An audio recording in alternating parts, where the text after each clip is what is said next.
आज की हमारी मूवी है मेज रनर 2। इसके फर्स्ट पार्ट की वीडियो मैंने चैनल पर अपलोड कर रखी है। जिन्होंने भी पहला पार्ट नहीं देखा है वो आई बटन में जाकर या फिर डिस्क्रिप्शन में जाकर देख सकते हैं। अब चलते हैं मूवी की तरफ। मूवी की शुरुआत होती है थॉमस के सपने से। थॉमस सपने में देखता है कि उसकी मॉम वायरस से बचाने के लिए उसे विकेट के हवाले कर रही थी, और थॉमस की मॉम ऐसा इसलिए कर रही थी क्योंकि विकेट ने पूरी दुनिया को इस बात का भरोसा दिला दिया था कि अगर किसी को भी वायरस से बचना है तो उन्हें विकेट की ही मदद लेनी पड़ेगी। थॉमस को अपने सपने में एवा पेज भी दिखाई देती है। एवा विकेट की हेड है, और तभी मीनो सोते हुए थॉमस को जगाता है। थॉमस के नींद से उठने के बाद थॉमस, टेरेसा, मीनो, नीट, फ्रैंकॉय और मेज से बचे हुए कुछ और बच्चे एक बिल्डिंग के अंदर चले जाते हैं, और उनके बिल्डिंग के अंदर आते ही बिल्डिंग का डोर लॉक हो जाता है, और बिल्डिंग के बाहर जो गार्ड्स उन्हें बचा के लेकर आए थे वो ज़ॉम्बीज से लड़ रहे थे। बिल्डिंग के अंदर आने के बाद इनकी मुलाकात जेसन से होती है। जेसन वहाँ का हेड था, और वो थॉमस और थॉमस के दोस्तों को बोलता है कि तुम यहाँ पर विकेट से सेफ हो, और यहाँ पर कुछ दिन आराम करने के बाद तुम्हें एक सेफ जगह ले जाया जाएगा, और वहाँ तुम तक ना तो विकेट पहुँच पाएगी ना कोई ज़ॉम्बी।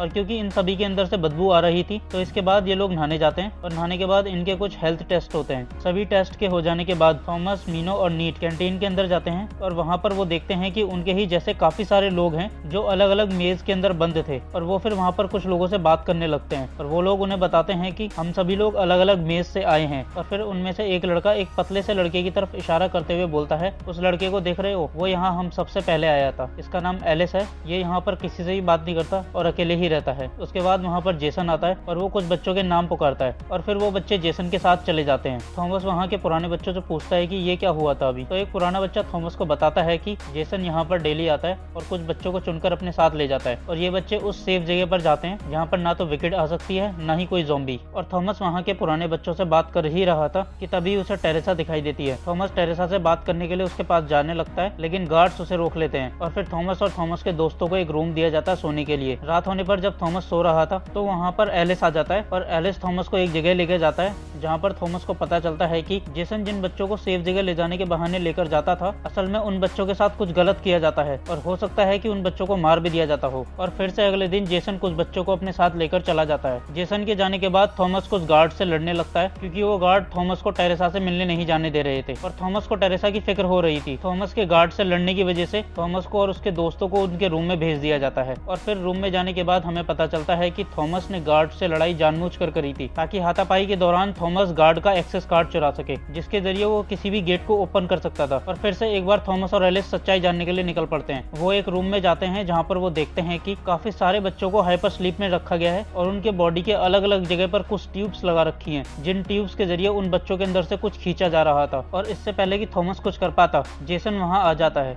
जेसन के आते ही वो दोनों छुप जाते हैं, और छुपकर वो जेसन को एवा के साथ बात करते हुए देखते हैं, और तब उन्हें पता चलता है कि वो जहाँ रह रहे हैं वो असल में विकेट का एक और बेस है। थॉमस जेसन के जाने के बाद फौरन अपने दोस्तों के पास जाता है, और उन्हें ये सब बताकर वहाँ से निकलने के लिए कहता है, क्योंकि एवा अगले दिन वहाँ आने वाली थी, और जेसन एवा के आने से पहले सभी बच्चों को हाइपर स्लीप में डालने वाला था, और शुरुआत थॉमस और थॉमस के दोस्तों से होने वाली थी। और तभी वहाँ पर जेसन पहुँच जाता है, और जेसन जैसे ही गेट खोलकर उन बच्चों को पकड़ने के लिए अंदर जाता है तो वो देखता है कि वहाँ पर कोई भी नहीं है। थॉमस और थॉमस के दोस्त वहाँ से भाग गए हैं, और फिर थॉमस टेरेसा को अपने साथ लेकर उस जगह से निकल जाता है। वहाँ से भागते भागते वो एक मॉल के अंदर पहुँचते हैं, और मॉल के अंदर पहुँचने के बाद नीट थॉमस से पूछता है कि आगे का प्लान क्या है, और थॉमस बोलता है कि मेरे पास कोई प्लान नहीं है। थॉमस की बात सुनकर नीट उस पर भड़क जाता है, और वो बोलता है कि यानी कि तुमने इतना बड़ा स्टेप उठा लिया बिना किसी प्लान के। जिस पर एलिस बोलता है कि पहाड़ों में एक ग्रुप है राइट आर्म नाम का, और इस ग्रुप ने पहले भी विकेट पर 2 बार हमला करके कई सारे बच्चों को बचाया है, और फिर सब यही फैसला करते हैं कि वो राइट आर्म से मिलने के लिए निकल पड़ेंगे। इसके बाद सभी मॉल के अंदर फैल जाते हैं ताकि जो भी काम की चीज मिले वो सब इकट्ठा कर लें। और काम की चीज ढूंढते ढूंढते मीनो एक स्विच को ऑन कर देता है। स्विच के ऑन होते ही लाइट चालू हो जाती है, और लाइट के ऑन होने की वजह से ज़ॉम्बीज उनके पीछे पड़ जाते हैं। वो ज़ॉम्बीज से किसी तरीके से बच से बचाते इधर उधर भागने लगते हैं, और फिर एक जगह जाकर छुप जाते हैं। लेकिन इधर उधर भागने के चक्कर में थॉमस के एक दोस्त को ज़ॉम्बी ने पंजे मार दिए थे, जिसकी वजह से वो जख्मी हो गया था और धीरे धीरे करके इन्फेक्टेड होता जा रहा था। और फिर अगली सुबह उनकी आंख खुलने पर उनके सामने थी एक ऐसी दुनिया जो पूरी तरीके से बर्बाद बंजर हो गई थी। सभी बिल्डिंग्स और रोड्स टूटकर बिखर गई थी, और इंसान का कोई नामो निशान नहीं था, मानो जैसे इंसान कभी इस धरती पे पैदा ही ना हुआ हो। और फिर थॉमस अपने दोस्तों के साथ आगे बढ़ने लगता है। थोड़ी दूर तक चलने के बाद वो लोग आराम करने के लिए एक जगह रुकते हैं, जहाँ पर टेरेसा थॉमस को समझाने लगती है कि शायद हमने कोई गलती करी है, हमें वापस चले जाना चाहिए, लेकिन थॉमस मना कर देता है। और तभी थॉमस का वो दोस्त जो इन्फेक्टेड था वो थॉमस को बोलता है कि देखो मैं अब नहीं बच पाऊंगा, तुम लोगों को आगे बढ़ना चाहिए मेरे बिना। और फिर वो थॉमस से गन लेकर उन्हें आगे बढ़ने के लिए बोल देता है। थॉमस उसे छोड़ना नहीं चाहता था, लेकिन मजबूरी थी। और जब थॉमस अपने दोस्तों के साथ आगे निकल जाता है तो थॉमस का वो इन्फेक्टेड दोस्त खुद को गोली मार लेता है। इसके बाद थॉमस 2 दिन तक अपने दोस्तों के साथ लगातार बंजर जमीन पर आगे बढ़ता रहता है। और अब उनका पानी और खाना खत्म हो गया था, और अब धीरे धीरे इनके अंदर इतनी भी जान नहीं बची थी कि ये एक कदम भी आगे बढ़ सकें। और इससे पहले थॉमस और थॉमस के दोस्तों की आंखें बंद होती, थॉमस को दूर कहीं से रोशनी दिखाई देती है। और फिर जब वो अपने दोस्तों के साथ वहां पहुंचता है तो उसे एक बिल्डिंग दिखाई पड़ती है। और फिर वो लोग तूफान से बचने के लिए उस बिल्डिंग के अंदर घुस जाते हैं। बिल्डिंग के अंदर घुसने के बाद उन्हें एक लड़की दिखती है जिसका नाम ब्रेंडा था। ब्रेंडा थॉमस और थॉमस के दोस्तों को अपने ग्रुप से मिलवाती है, और फिर इसके बाद अपने ग्रुप के हेड से मिलवाती है जिसका नाम जॉर्ज था।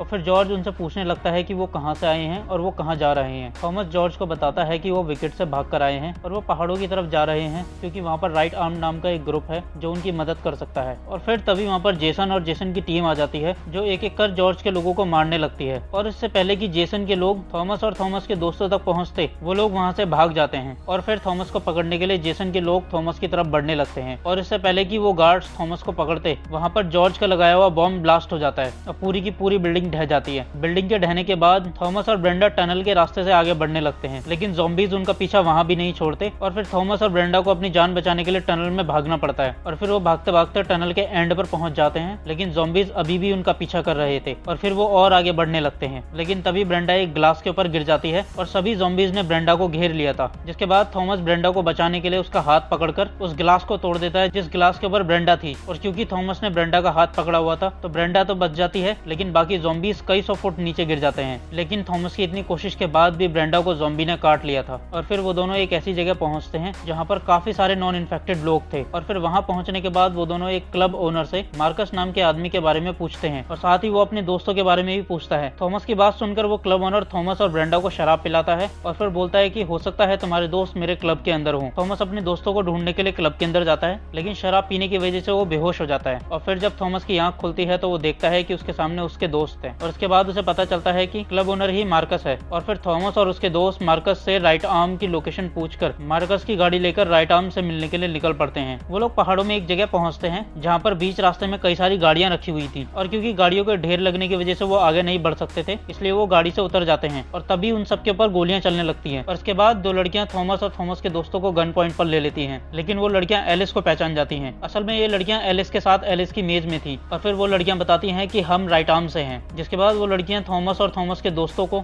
राइट आर्म के कैंप तक लेकर जाती हैं। राइट आर्म के कैंप पहुंचने के बाद वो राइट आर्म के हेड विंसी से मिलते हैं। थॉमस विंसी को बताता है कि ब्रेंडा इन्फेक्टेड है और मुझे पता है कि तुम्हारे पास इलाज है, तो इसकी मदद करो। थॉमस की ये बात सुनकर विंसी ब्रेंडा की तरफ गन पॉइंट कर देता है और थॉमस को बोलता है कि इसको मारना ही सबसे बड़ा इलाज है। लेकिन तभी वहां पर राइट आर्म की डॉक्टर आ जाती है और वो विंसी को रोकते हुए सबको ये बताती है कि वो थॉमस को जानती है और थॉमस वही आदमी है जो राइट आर्म को विकेट की सभी जानकारियां लाकर देता था। और थॉमस की ही मदद की वजह से राइट आर्म्स इतने सारे बच्चों को बचा पाई थी। इसके बाद वो डॉक्टर थॉमस और ब्रेंडा को एक टेंट के अंदर ले जाती है, जहाँ पर वो थॉमस को बताती है कि शुरुआत में तो विकेट के इरादे बहुत ज्यादा अच्छे थे, हम लोग दुनिया को बचाना चाहते थे, इलाज ढूंढना चाहते थे, लेकिन जब इलाज मिला तो विकेट के इरादे ही बदल गए। असल में इलाज तुम जैसे बच्चों की बॉडी के अंदर है, तुम्हारी बॉडी के अंदर एक एंजाइम बनता है और वही एंजाइम इस वायरस का इलाज है। लेकिन प्रॉब्लम यह है कि इस एंजाइम को अब तक हम लोग आर्टिफिशियली नहीं बना सके हैं, और अगर किसी को बचाना है तो इस एंजाइम को नेचुरली किसी की बॉडी से निकालना पड़ेगा। लेकिन एक और प्रॉब्लम है, और वो प्रॉब्लम यह है कि इस एंजाइम का असर ज्यादा दिनों तक नहीं रहता, यानी कि इन्फेक्टेड पर्सन को फ्रीक्वेंटली डोज देने पड़ते हैं। और क्योंकि इन्फेक्टेड लोग अनगिनत हैं और इस तरीके के एंजाइम क्रिएट करने वाले लोग बहुत कम, तो इसलिए ये एक खूनी खेल बन गया है। और अगर विकेट का बस चलता तो पूरी की पूरी एक जनरेशन को ही खत्म कर देती। और टेरेसा ये सारी बातें छुपकर टेंट के बाहर से सुन रही थी, और ये सब जानने के बाद टेरेसा विकेट को राइट आर्म्स की लोकेशन भेज देती है। और टेरेसा ऐसा इसलिए करती है क्योंकि उसकी मॉम भी इसी इन्फेक्शन की वजह से मरी थी, और उसका मानना था कि अगर कुछ लोगों के मरने से पूरी दुनिया बच सकती है तो इसमें कोई बुराई नहीं है, क्योंकि वो नहीं चाहती थी कि जिस तरीके से तड़प तड़प के उसकी मॉम की डेथ हुई उस तरीके से बाकी और कोई भी मरे। और शाम होने पर जब ये सब टेरेसा थॉमस को बता रही थी तभी वहाँ पर विकेट के लोग आ जाते हैं, और फिर विकेट और राइट आर्म के बीच मुठभेड़ होती है। मुठभेड़ में काफी लोग मारे जाते हैं और मरने वालों में राइट आर्म की डॉक्टर भी थी। और जब थॉमस को लगता है कि बाजी उनके हाथ से निकलने वाली है तभी थॉमस एक एक्सप्लोजिव को ब्लास्ट कर देता है।